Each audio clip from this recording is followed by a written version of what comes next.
Olá, tudo bem? Uma boa noite a todos. Feliz Dia dos Namorados aos casais apaixonados. Eu sou o Diego Santana. Se inscreva no meu canal para receber as notificações. Amigos, vamos falar um pouco do cenário político brasileiro. E acima de tudo, é preciso que se entenda que não existe terceira via entre o ex-presidente Luiz Inácio Lula da Silva e o atual presidente Jair Messias Bolsonaro. As demais candidaturas são apenas corredores no que tange a classe política como um todo, que visam manobrar os interesses do retorno do toma lá da cá entre governo e o Congresso Nacional. E a partir do critério que nós analisamos o Brasil da atualidade dentro do contexto histórico, o modelo de desgaste não está colando nos termos que envolvem o presidente da República. Porque muitas das vezes é fácil simplesmente basear-se por tendenciosos institutos de pesquisa quando se refere ao fato de se tratar entre o Datafolha, o próprio Ibope, de dizer que boa parte da esfera populacional desaprova a maneira de governar do presidente da República. Mas eu pergunto a vocês, por que será que os maiores críticos do presidente da República não ganham notoriedade, já que o atual presidente sofre, segundo os próprios pesquisadores ou grandes articuladores políticos, lógico que eu estou sendo irônico, né? Falam por que os personagens não crescem. A verdade é, o efeito Lula só serviu de comemoração temporária da parte daqueles que são militantes e simpatizantes do ex-presidiário de São Bernardo do Campo. Nada mais que isso. Porque, na realidade, aqueles que são simpatizantes tentam incutir na mente do povo que ele é inocente. E até então, o próprio efeito Lula, ele teve um alvoroço momentâneo ao saber que o mesmo é postulante a candidato nas eleições do ano que vem. E isso só serviu exatamente para o esquecimento das figuras públicas que estavam sendo postas como a formação de uma possível chapa única, onde durante a pandemia tentaram criar falsos heróis nacionais, dentre eles o Luiz Henrique Mandetta, que foi ministro da Saúde no começo do governo Bolsonaro, o próprio ex-juiz Sérgio Moro, o ex-presidente da Câmara Rodrigo Maia, a figura do ex-presidente do Senado Davi Alcolumbre também foi um preposto, né, de toda essa conjuntura política, em razão do fato de que se tratava do famoso discurso da terceira via. E o Democratas, propriamente dito, bateu de frente com o nosso presidente da República e durante as eleições para prefeito tentaram indagar que o choro era livre, né? Lógico que não com essas palavras, em suas páginas de perfil no Instagram, se gabando que fizeram um número expressivo nas prefeituras Brasil afora. E, no entanto, de forma muito curiosa, o próprio pré-candidato ao governo da Bahia, que é o presidente nacional do partido, o senhor Antônio Carlos Magalhães Neto, ele se propõe a se rearticular com o governo no que se refere uma questão dele novamente desfrutar da onda do presidente, né? Porque, propriamente dito, ele percebeu o que ele fez quando conjunturou em favor de Rodrigo Maia, que estava significando, ou significou, né, uma imagem muito ruim para um partido que vinha de amplo declínio dentro do cenário político, depois que o PT assumiu o poder, desfrutou um pequeno período de ascensão durante o governo Temer, mas depois praticamente voltou a estaca zero.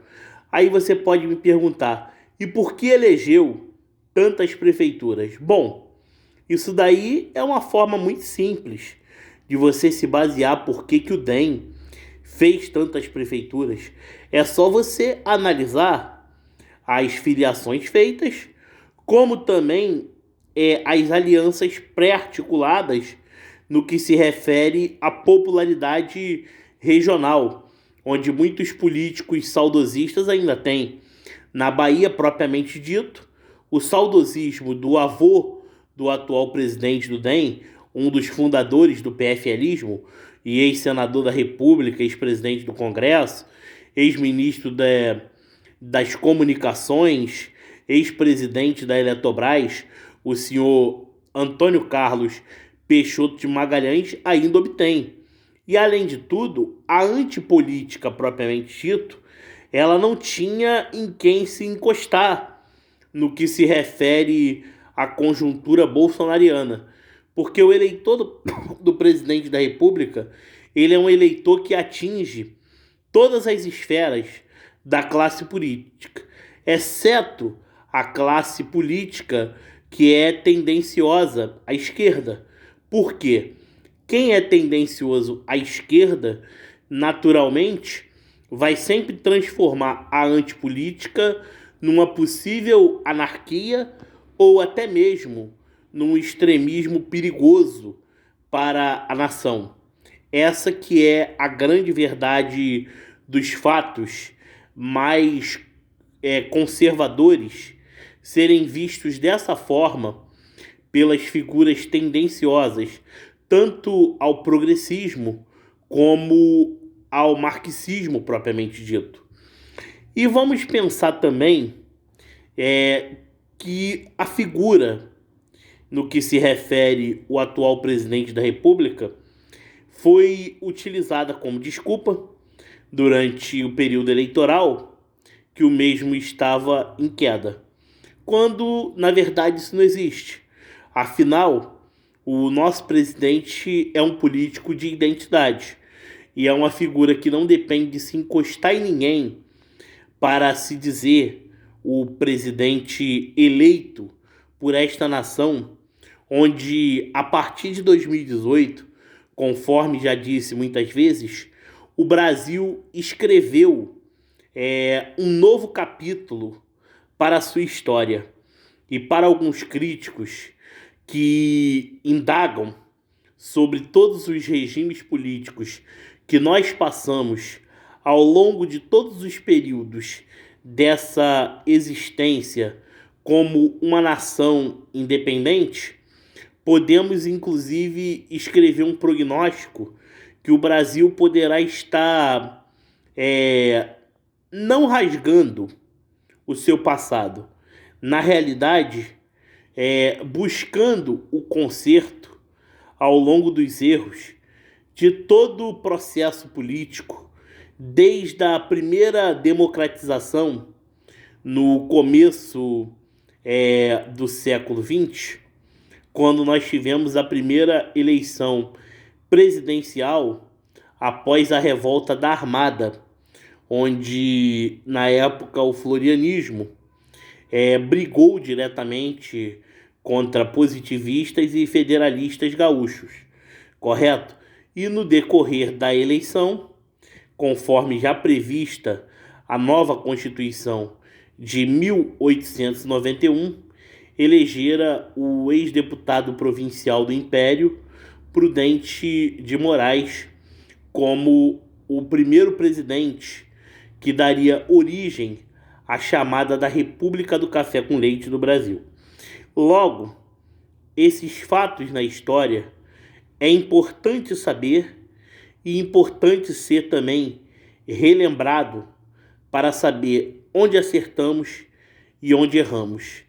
E o objetivo da atualidade, através do que se chama de antipolítica conservadora, é despartidarizar o processo democrático, no que se refere combate à burocracia e não criar divergências entre os setores da sociedade, inclusive não chamar pobres de fracassados, conforme algumas figuras da esquerda progressista tentam passar para a nossa sociedade, tornando-as mais dependentes de recursos referentes à transferência de renda, que são fatos causadores apenas de um imediatismo que combate a fome naquele momento, mas não tira aquela pessoa da extrema miséria.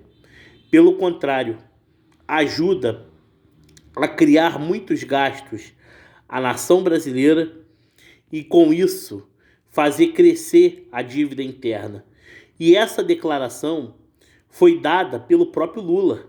Vocês se lembram bem quando ele falou que a pedalada fiscal era uma forma de garantir, através do aumento da dívida interna, a manutenção dos programas sociais, ou seja, com muita irresponsabilidade com o que se refere às contas públicas para manter programas que são de origem populista, correto?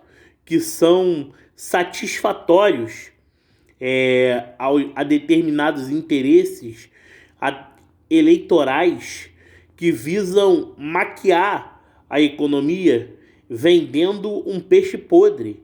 E isso foi feito em todos os governos ao longo de anos. Os estelionatos eleitorais também são causadores de maquiagem econômica, até mesmo do crescimento do PIB nacional. Eu pergunto a vocês, vocês acreditam mesmo que em 2010, depois daquele período onde o governo disponibilizou linhas de crédito para as pessoas comprarem veículos automotores e alguns materiais de serviço doméstico, como lavadoras, geladeiras, propriamente dito, aparelhos de televisão, e isso, sem sombra de dúvida, provocou um aumento da dívida interna. Por quê?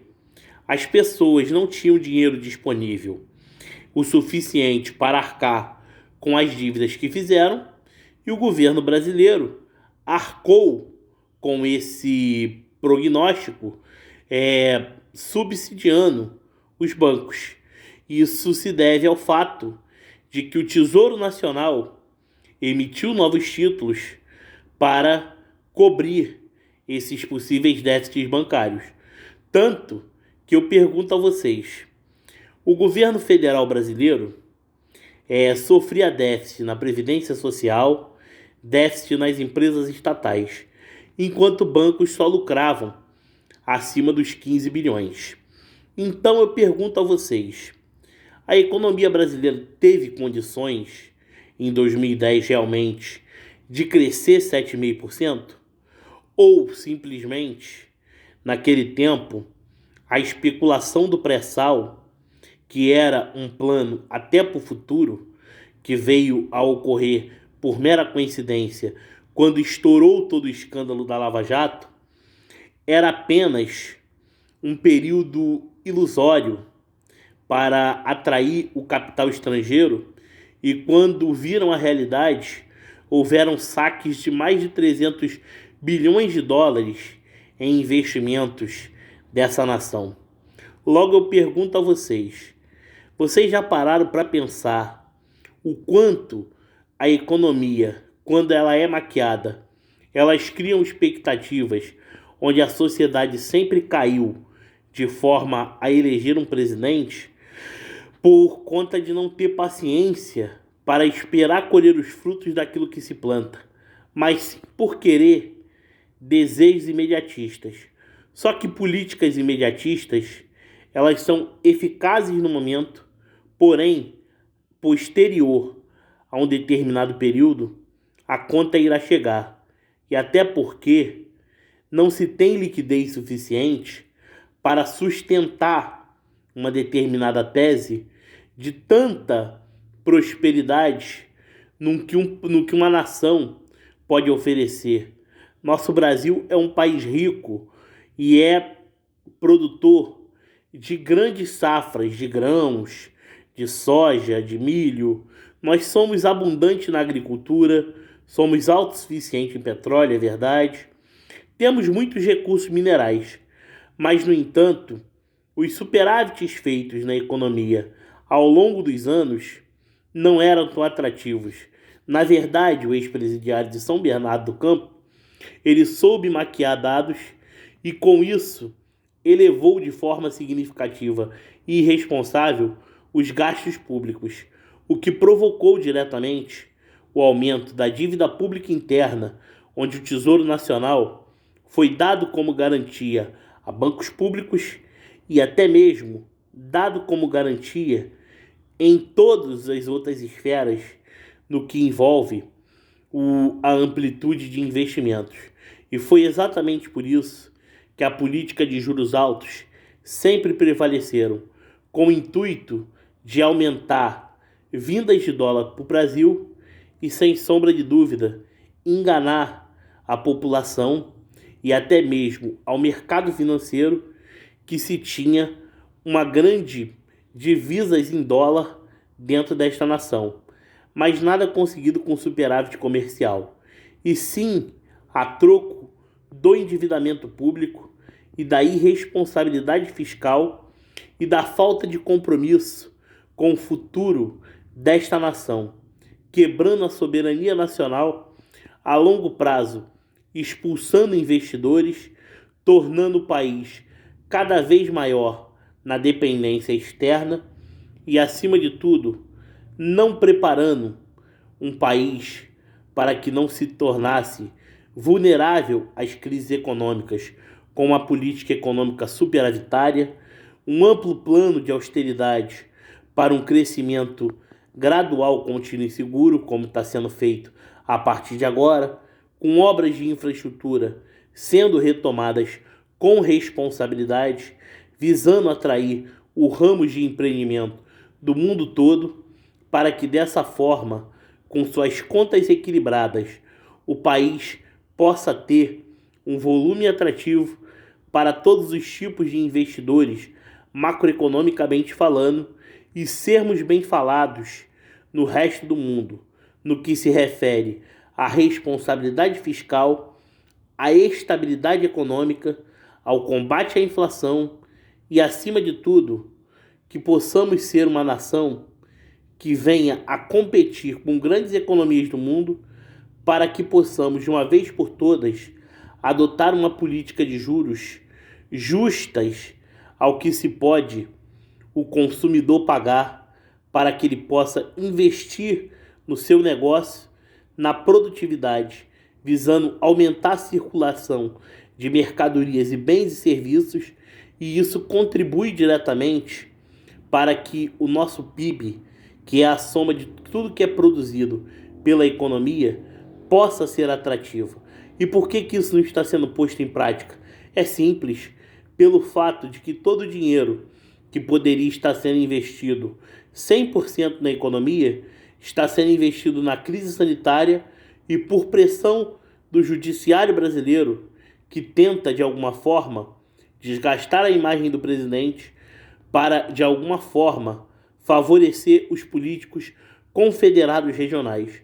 Só que os confederados regionais hoje dependem mais do que nunca da onda do nosso presidente. Tanto vocês podem reparar no cenário polarizado do Rio de Janeiro, dos abrigos políticos partidários, isso tudo envolve transição no que se refere uma confederação. Ou seja, ainda que o PSD propriamente dito, o PP, não digo nem o PTB, porque o senhor presidente nacional Roberto Jefferson encontra-se 100% fechado com o presidente da República. E é bom tomar cuidado com o Patriota, porque o Patriota foi o partido do Adilson Barroso que chegou a filiar o nosso presidente, inclusive o nome do partido só é patriota por conta da época em que o nosso presidente da República foi cogitado a ir para lá. Antes se tratava de Partido Ecológico Nacional, correto? Ligado à Assembleia de Deus, às causas ambientais, porém com muitos apoios fisiológicos. Eu até de fato vamos dizer que pode se dar uma chance ao Adilson Barroso, e esperamos que ele não cometa o mesmo erro de um Luciano Bivar, porque ele ficou pelo caminho, né? Na realidade, o patriota propriamente dito, depois do Cabo Daciolo, não buscou outros caminhos e simplesmente ficou pelo meio mesmo. Então, já que hoje é o melhor partido em prol da família Bolsonaro, vamos apostar nesse partido como uma forma de eleger as pessoas certas. E se nós elegermos um quórum satisfatório de deputados, a fundação nova do Aliança Brasil, que está sendo embarreirada, ela terá as suas normas estatutárias respeitadas a partir de uma bancada criada tanto na Câmara dos Deputados como no Senado Federal, porque, afinal, o PSL ficou subdividido. Os dissidentes traíram o governo e talvez a falta de representantes e de liderança contínua no Congresso Nacional afetou bastante na fundação do Partido Aliança pelo Brasil, porque é preciso saber diferenciar entre quem é fiel ao presidente ou quem tenta surfar na onda. Isso é que tem que ser revisto e olhado com muita calma pelo povo brasileiro. Uma boa noite a todos. Deus abençoe grandemente a cada um de vocês e saudações conservadoras.